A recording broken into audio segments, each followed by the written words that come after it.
That's right. It's episode 66 of Rinkside. Only one more six, and it'll be the Devils episode. But today it's a little more tamer, and it's getting real. Actually, the last time we said it was episode 64, that was a mistake on my part. That was actually episode 65.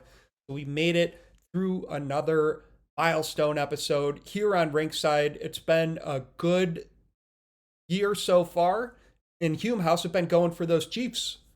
Yeah, pulled out the dub last night and conditions that would make Siberia look positively pleasant.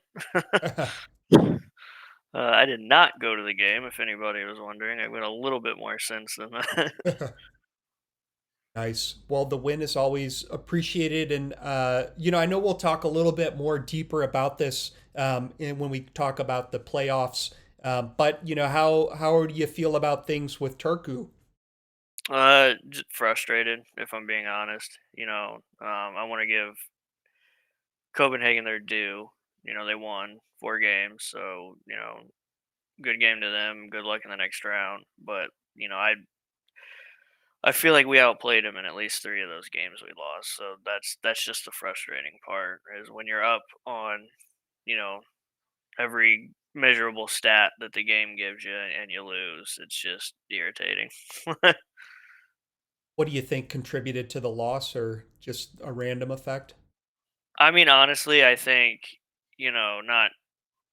not throwing our guy under the bus or talking bad about him at all. Like he played really great at times during the series, but it's just the fact that we had, a goalie that was like 30 something overall lower than theirs.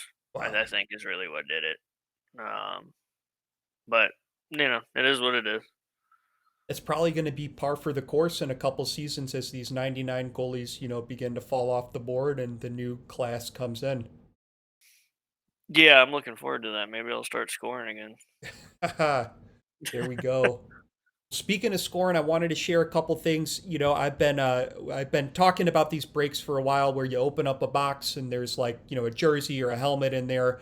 But I've been doing them for people on TikTok. And yesterday I actually hosted my own one. Usually I do it with a partner, this guy Pat, and we're Pappy Solo Breaks on TikTok. But I opened it up. I did the whole stream by myself for 2 hours and hit like these two items. So that's a Drew Brees full size helmet and then a Peyton Manning Flash Mini, which was really sick. But the break scene's been going well. We've actually created these beanies, I Heart Breaks, and it's like a broken heart. It's kind of like a play on words, but it's a real sick, and perfect timing. You're out there cold. You guys should go to Pappy Solo Breaks on TikTok and buy a beanie yourself if you want to stay warm this winter. Well, let's talk about what's been heating up in the playoffs. We are going to dive into our predictions. This is what we thought. Of course, I predicted Turku would win the entire thing, and Hume said Jacksonville. So I'm going to reveal what the I'm going to reveal what the actual outcomes were. And we're going to walk through them. So starting us off, we have Las Vegas winning at 4-0. So Hume, you had a correct pick here. Guessing, and you weren't too far off, 4-1 over four. And then I said Alaska was going to win, so I was wrong. What did you think of that series?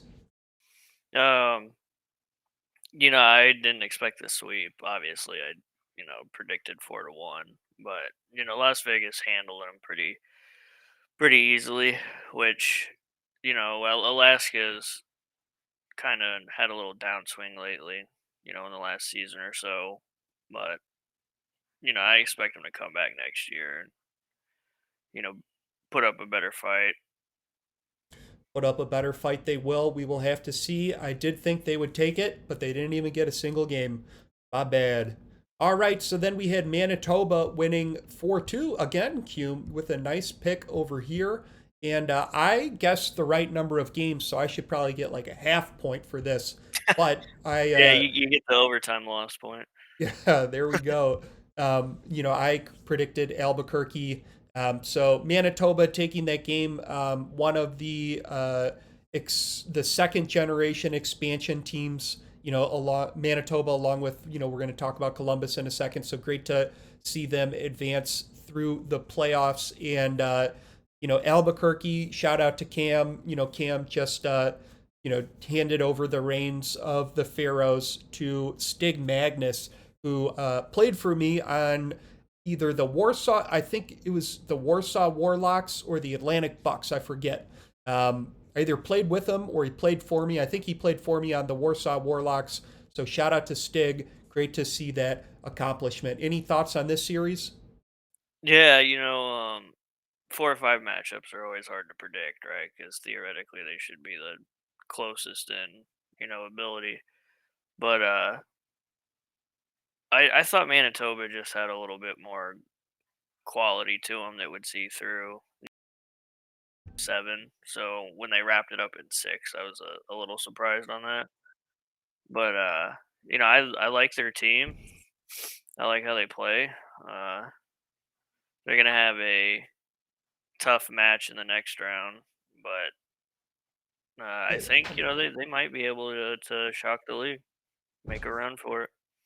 yeah, they might be able to shock the league and make a run for it. Who knows in this climate today? But let's talk about a tropical climate because we had Honolulu taking the win. So looks like San Diego, Hume, you were wrong. What happened here? You were on a hot streak.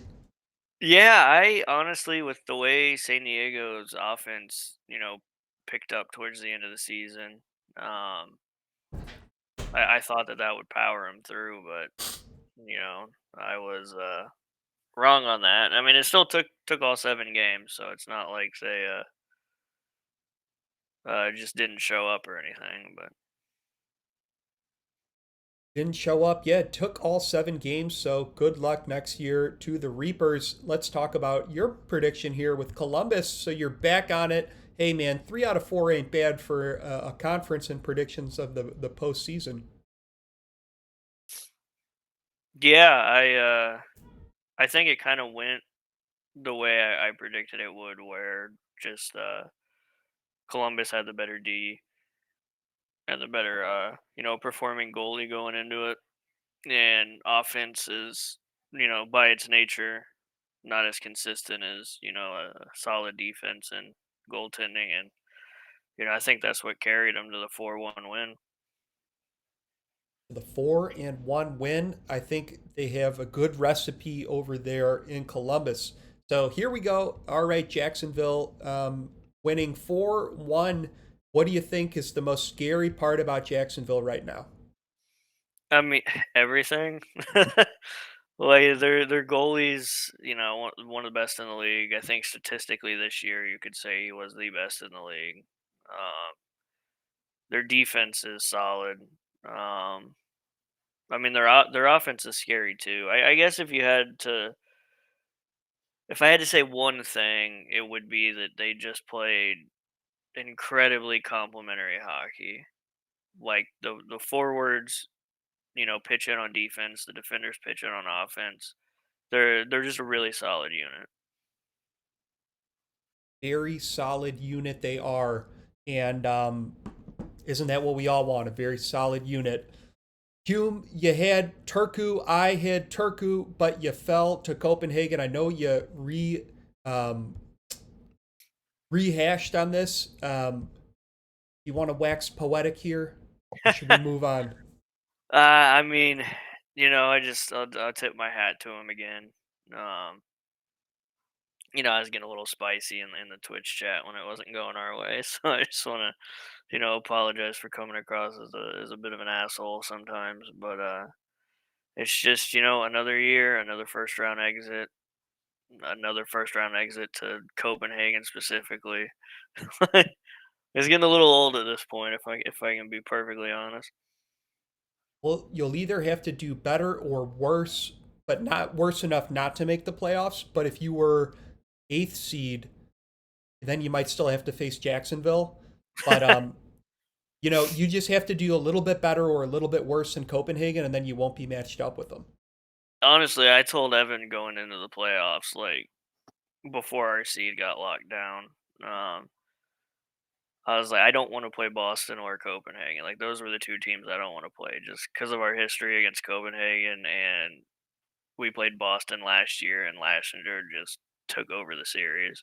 Hmm. Like any other team, I would have felt a little more confident. Even Jacksonville, because I think this year, when the games we played each other, it was pretty even, Hmm. if I remember right.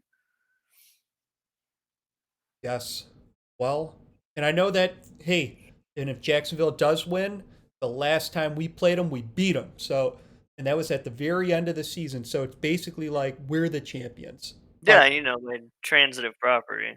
yes, absolutely. So our guesses have been right so far. We both said Boston 4-1, and we got this one right on the nose. So we actually get a darker shade of green. Very nice there. Oh no, you got that wrong. Oh, we got this one right too. Alrighty. So with Boston taking it 4-1 against Rome, what do you think happened? I think it went how I thought it would. Boston's defense and goalie just shut Rome down. They didn't really have an answer for him. And then Boston. It's not like their offense is bad by any means, but it makes it easier on your offense when you don't have to score 3+ goals a game to win. Well, Boston being were they a rebranded team or were yeah, I think so. They were like one of the Yeah, first generation expansion teams that rebranded, right? it's I never remember right because there was the Boston War Unicorns, but I don't know Oh if the yeah. new Boston is them or if like they folded and then somebody made the new Boston. I'm very hazy on the progression of Boston teams I in know the league. the Boston War Unicorns became the North Bay Mallards, so they're Oh, unaffiliated, different okay, yeah. franchise. I So thought, Boston must have been the Boston Buccaneers must have been a new expansion team because I don't know who they would have moved from or relocated from. you need like a Wikipedia for goals that like says like click on a team and then it shows you like all the different names and the players. That'd be nice. Yeah, because like you said, the War Unicorns became the Mallards, and then I know Redwater became Glasgow again, but I Yeah. don't remember off the top of my head any other teams that like were already established that moved and rebranded. Hmm. Oh no, there was one. Oh man, weren't they called the Marauders? Something Marauders. Maybe. Wasn't my Yeah, because that would be close enough to Buccaneers that like I wouldn't have yeah. realized they changed. I don't know. Um, all right. Well, either way, then we had the final game of the series with the final series of this. Um, you get in it. Oh, this one spot on the nose with a 4-2 guess. Um, how did you think this one went down? Uh, it Glasgow was making it a little spicier than I thought they would at points. I thought after the first four or so games that it had a good chance at going seven. So them being the 7 seed playing the Florence, who was I believe if they would have been in the other conference, they'd have been the 1 seed. Um, but definitely one of the top two teams in the league all year. I really gained a bit of respect for Glasgow with how they performed. They did a lot better than I thought they would. Shout out to Glasgow and the guy that came on to be our interview thing a while ago. Um, all right, so let's move into the second round. Um, what do we got? We've got Las Vegas, and it's interesting here amongst both conferences. It's the 1 versus the 4 seed and the 3 versus the 2, right? Yeah, Interesting how that panned out. I would have liked a little more diversity. You know what I mean? yeah, especially because we were the 5 seed, so that would have been. Yeah. It's almost like the expanded playoffs didn't have any effect on anything. Yeah, it all just boiled up, right? Yeah. But Um, yeah, who do you yeah, think? as far as the first one, Vegas versus Manitoba, I think Vegas takes it in 6, 4 games to 2. I can see Manitoba grabbing a couple, but Vegas, I think, just has the quality. Hmm. I feel Las Vegas is definitely going to win it. Now, in terms of what number of games, part of me wants to just say 4-2 because that's like I would expect most series that might be the highest percentage of like the way that they end is 4-2. Um, Yeah. but I do feel like this is a 4-1 situation. Doug is ferocious. Never know what's gonna, and he always delivers. You know what I mean? Man, oh man. All right, who do you got here? Honolulu and Columbus. Uh, I I think Columbus is gonna keep up, what they've been doing. They're gonna keep firing. I think who realistically, I'm gonna go out on a limb and say they take it in 5. I think I'm gonna give them 4-1 on that. Well, I am taking Honolulu here. I think this is the year the Tropics. So the Tropics were definitely a rebranded, or maybe they weren't. They were an expansion team. Um, but I think that's going to take them all 7 games, and they're probably going to be losing by a lot at the start. But I think they'll come back, put Columbus behind them. Out for Mr. Hockey. Well, I predicted them to win the whole thing, so obviously I'm gonna say Jacksonville. Hell yeah. I think they'll grab it in 6. Um, Copenhagen will get a couple games where you know uh, Rose just stands on his head in goal, or Leathers and Bear. That line will power him to a win. But Jacksonville, I think, just until somebody beats them, I'm not gonna predict somebody beats them. Yeah, no, I feel you, and I think 4-2 is probably because I having been in that organization and seeing how Leathers like runs it from you know keeping track of what strategies have worked, historically against teams, and then being able to like you see what they put out there the first game. You probably expect if Jacksonville wins the first game that they'll probably use the same strategies and lines for the second game, and then I think that Leathers would be able to use that to then secure a win. So it'll be like 1-1, and then I think Jacksonville will go up by 2, and then Copenhagen will get another one, and then I think Jacksonville will get the final game. That's how I see Yeah, it playing that's out. that's gonna be an interesting series. Just like the coaching matchup, you know. Hmm. Not saying that any of the rest of these coaches don't do their due diligence or anything. I just have more, insider knowledge of Jacksonville and Copenhagen through, Rab and Chewy and Leathers and all them. Like Yeah. I know Scurvy and Rab do their homework just as well as, Leathers and Rose do. So like that's gonna be a classic, like Bill Belichick versus Andy Reid type of matchup, like punch counter punch. Yeah. They know each other so well. There's no like surprises they can throw at either one of them. Right. There's only so many buttons you can press, you know what I mean, on a controller. Um, when it comes to Boston and Florence, how do you think this one's going to pan out?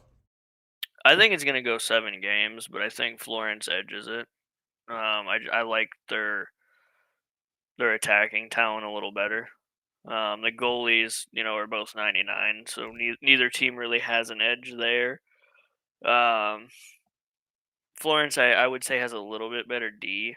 I think the stats through the season bore that out. So I think that and the way their attackers just feed off their D and everything will give them that edge. But I think it will go 7. I honestly wouldn't be surprised if it went to overtime or game 7. Overtime or game 7? I believe that it's also going in that direction, but I have a different outcome. I'm picking Boston, and I think that this is the year of the expansion team that Honolulu, Columbus, well, maybe not Manitoba, but Honolulu, Columbus, and Boston getting in there. I don't know if does Florence isn't that one of the original teams, or was They that one of the were an expansion team? yeah, because they were the The original expansion Senators. team.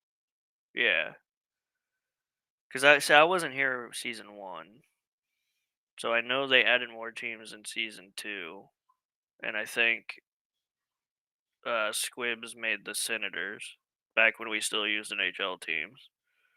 And then when season 3, when we went to the created teams, the Senators just became Florence, if I remember right. So they weren't one of the original 6 or 8 or however many, but they were, they've been around since season 2. Okay, since season 2. Well, I think it's heralding in era of the expansion team. So good predictions that we got in store. And this is, of course, the bracket that showcases where things are. Any closing thoughts for our viewers today, Hume? Not really other than um personal personal disappointment aside, I really have enjoyed these playoffs. I haven't watched like every game, but I've picked up bits and pieces of the other series. Maybe watched a couple while I was waiting for the Turku Copenhagen game to go. But it's been there was only one sweep, which shows that the expanded format didn't just neuter the quality of the series. So it's been fun to watch, and I expect it to continue. Expect it to continue. It will. I think it's only the beginning, and it's a really interesting format. So it's really cool to see how it all folds out. Either way, this was episode 66 of Rinkside. Wishing you all to stay safe in the winter out there, and looking forward to how these round 2 of the playoffs conclude.